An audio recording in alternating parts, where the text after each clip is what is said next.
So in this lecture, we'll talk about the two main branches of Buddhism, the Theravada and the Mahayana. But our opening slide here pictures a lotus flower, and that's what I want to start with. The lotus is a central symbol in the world of Buddhism, and I want to make sure that we don't leave this unit without mentioning it. Talking a little bit about the reasons for its centrality in the tradition. It gives us access to a couple of central Buddhist concepts. The lotus grows as a flower, naturalists among you will know, it grows in murky ponds, and the flowers themselves bloom and float upon the surface. They're a kind of living metaphor for nirvana, and for the possibility of reaching nirvana from within this samsaric realm. For Buddhism, that possibility is there, despite all the difficulties that this life and our own minds present us with, despite how very murky the water or the path can sometimes seem. It's there. According to the Dhammapada, which I didn't have you read from, but I recommend it to you.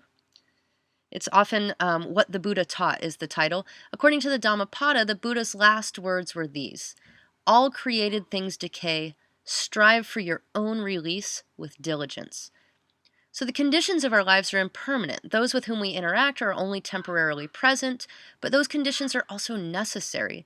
The lotus needs the pond, it needs its nutrients, and it needs the pond to float on top of if it's to bloom. So reaching the surface of the pond, or nirvana, it is possible. In doing so, one becomes clean and clear and pure and freed of all attachment to this phenomenal world. So the lotus represents the enlightened mind, but the pond isn't to be undervalued, and that's what I think is so great about this image, this flower.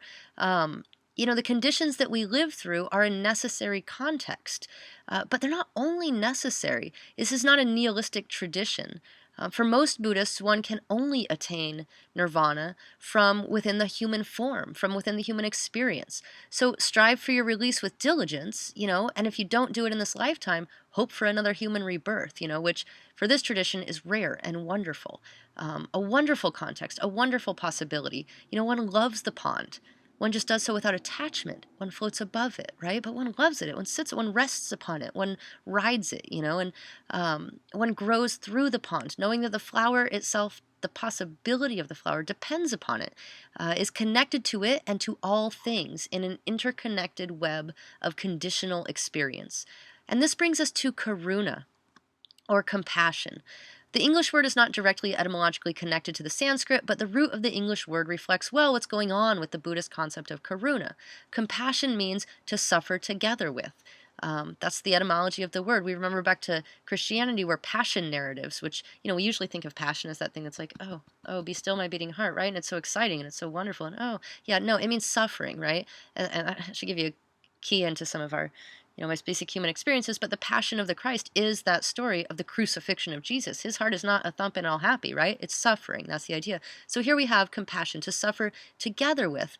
And karuna is a kind of active, engaged sympathy, an experiential realization that what harms one part of an interconnected cosmos harms all parts of that cosmos, since it is radically interconnected. So wisdom and compassion, they go hand in hand, right? The wisdom to recognize the reality of a radical interdependence leads naturally to compassion. Seeing that we are all interconnected and interdependent, we also see that if you're hurt, I'm hurt. It's at this point a logical conclusion. And we can see here the characteristic Buddhist balance between experience and logic, between our psychologically complex reception of and response to this world, and our rational observational quality, which again, Buddhism is very pragmatic. It sees that. And a pictorial representation of the interdependence of phenomenal experience is this, the Bhava Chakra, or wheel of life, or wheel of becoming. As a concept, this wheel is present in all major Buddhist traditions, though as an image, it exists within the Mahayana and especially within the Tibetan Buddhist spheres. We'll get to those later. It's a complex pictorial representation of human experience in an interconnected, phenomenal realm. I just killed a mosquito, and that is going to impact me in some karmic way. I'm okay with that. And I recommend that you take a closer look at this Bhava Chakra online. It's easy to find, and there are plenty of simplified explanations available. But it's every single aspect of this picture has a meaning, has a significance. So take a look at that. I bring these things up, interdependence and especially compassion, before we turn to Buddhism's sectarian divides, because many students approach Buddhism with the assumption that one school is compassionate and the other is not. that one school is subtle in its understanding of phenomenal experience and the other's not. And we'll see that each school of Buddhism emphasizes one thing or another, but what we've talked about so far, it's all part of Buddhism, taken generally, right? This is all, every bit of Buddhism that we look at, every bit of Buddhism that we know in this world involves all aspects that we've talked about so far. So compassion, the Mahayana, for instance, do not have a corner of the market on that. It's part of all realms. So now on to the two main branches or schools. This map shows the transmission of Buddhism outside of India. And it's simplified, but remember that the Buddha was born in India, in modern-day Nepal, and when he died, he did not appoint a successor, did not establish an institutional framework. He didn't do that. He didn't set up a sort of church of Buddhism and say who should be in charge. There's no pope, right? After he died, his followers wandered for a couple of centuries as just one more Shramana sect, or sect of those wandering ascetics.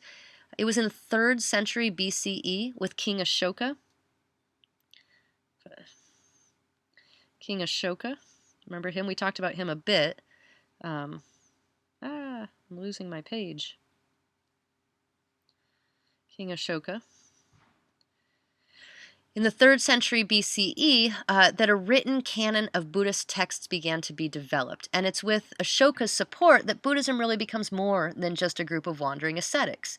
They develop institutions, monasteries, schools, set up along trade routes to encourage pilgrimage. And there's a little bit about Ashoka on Crash Course that you'll see on the Moodle site. It doesn't take long for the development to really start rolling, and this is kind of a simplified picture of how it rolls. And today there are two major branches of Buddhism, the Theravada and the Mahayana. Now, the Vajrayana, which some of you may have heard about and we'll talk about next time, is understood sometimes to be its own thing and sometimes to be part of the Mahayana. I'll address that next time. Both traditions, both the Theravada and the Mahayana, whom we'll talk about today. So today we're going Theravada, Mahayana.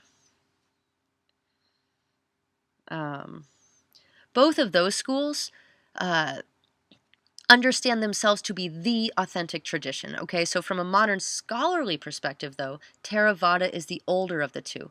On this map, its transmission is represented by the green arrows. So that's the older tradition of Buddhists. And here we see some Sri Lankan monks. Theravada is a living tradition that is most vibrant in Southeast Asia, in Sri Lanka, Myanmar, Thailand. One way to understand what distinguishes the Theravada school of Buddhism is its emphasis on monasticism. Theravada is a monastic tradition. Here it's believed that in order to attain nirvana, to get out of the samsaric cycle of birth and death, to extinguish the ego-centered desire, one must renounce lay life, must not be a householder or a parent, bound up with the contingencies of mundane experience. To be able to attain nirvana, a Theravada Buddhist must be ordained and must practice assiduously the Vinaya, or precepts. Vinaya. That's a whole category of texts, and it is its own canon, but it means precept, or the Vinaya is most often seen as a complement to the Dharma. You've got the teachings, that's the Dharma, and then you've got the rules, or precepts. That's the Vinaya, and there are more, by the way, for women, more precepts for women. Such is life in religious history. In general, following the precepts diligently means not feeding into the perpetuation of desire, right? This tradition is all about individual effort. The monk, the nun, he or she works every moment of every day to keep the rules laid out by the Buddha and to practice the meditation techniques laid out by the Buddha. Now, meditation, again, runs through all Buddhist traditions. It's a big part of it. But characteristic of the Theravada tradition is mindfulness meditation. This mindfulness that's referred to here is the mindfulness of the 3 marks of existence that we talked about last time, dukkha, anicca, and anatman. Within or through this mindfulness, the meditator cultivates a calm that leads to insight or to vipassana, right? This is a style of meditation that's caught on in the States, and this is a cartoon that plays on that. Okay, so people in the States attend week-long or sometimes 10-day, sometimes 2-week, sometimes 30-day retreats where this sort of mindfulness is cultivated very intentionally and, and it generally in the States costs a fair amount, right? So this cartoon plays on the degree to which Vipassana retreats in the U.S. have become part of the American infatuation with short-term, high-impact stress relief, right? Vipassana, go check the no-help section. That's what it says. Or, I'm sorry, no self-help section. as opposed to self-help section, right?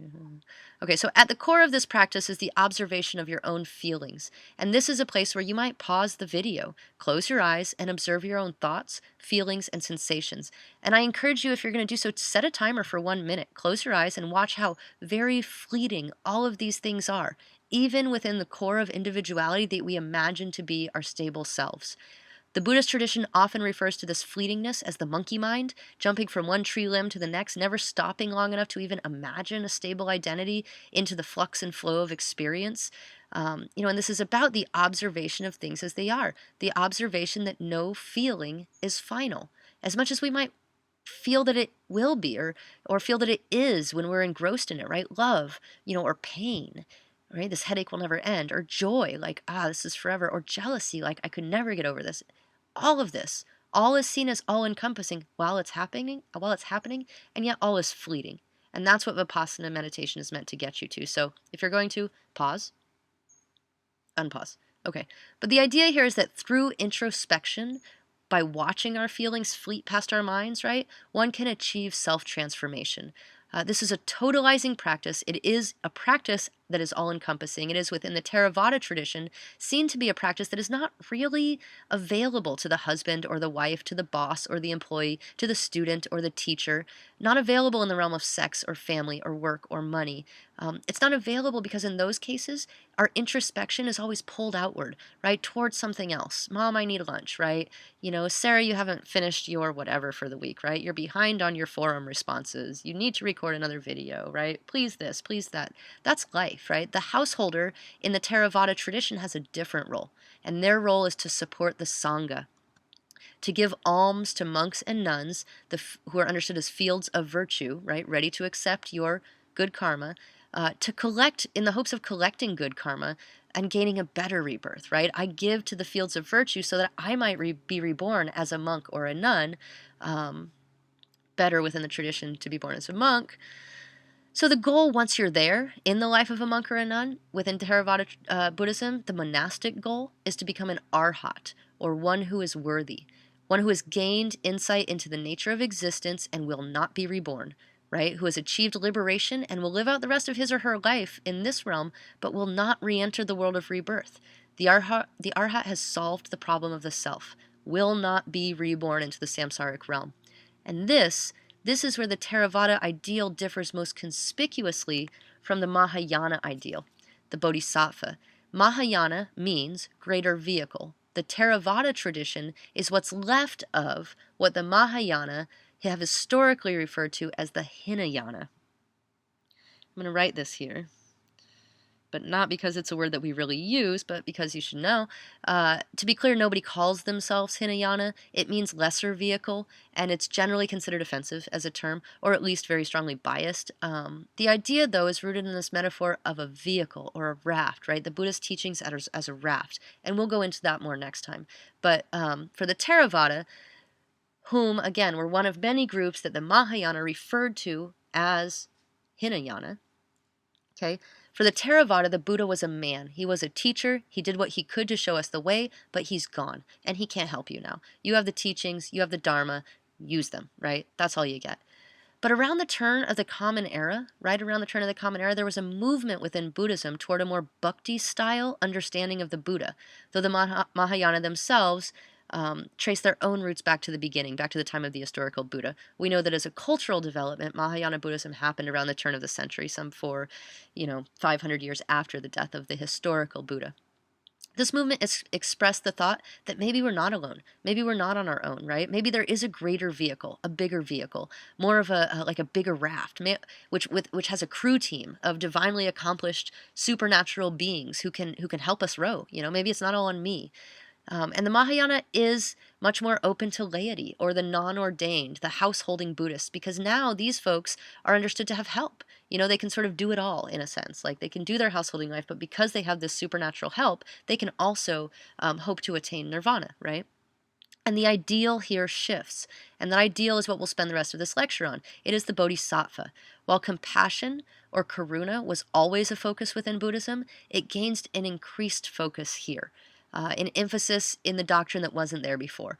This here is an image of Avalokiteshvara, whose name means the Lord looking down upon the world. He's the personification of divine compassion. He's come to this earth hundreds of times, and in this image, he has 1,000 arms and 1,000 eyes, one eye in each palm, right? So that he can more completely see and more completely help to assuage the sufferings of this world.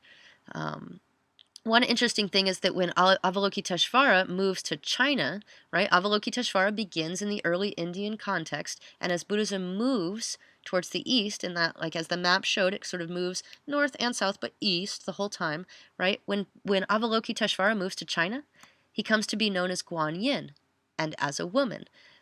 Culturally, China understood compassion to be a more feminine quality, and in Japan, which received its Buddhism through China, the Bodhisattva of compassion is Kannon.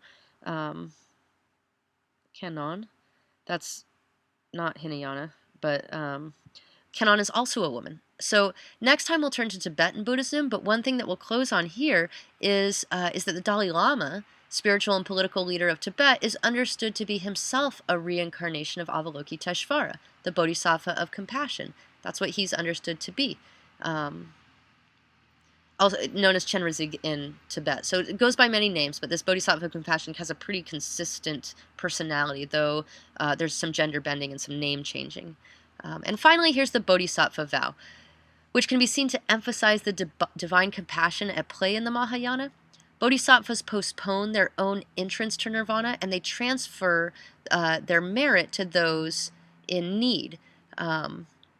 This vow is hyperbolic, it's impossible, it's worded and understood as such, and it reads, no matter how innumerable the sentient beings, I vow to save them. No matter how inextinguishable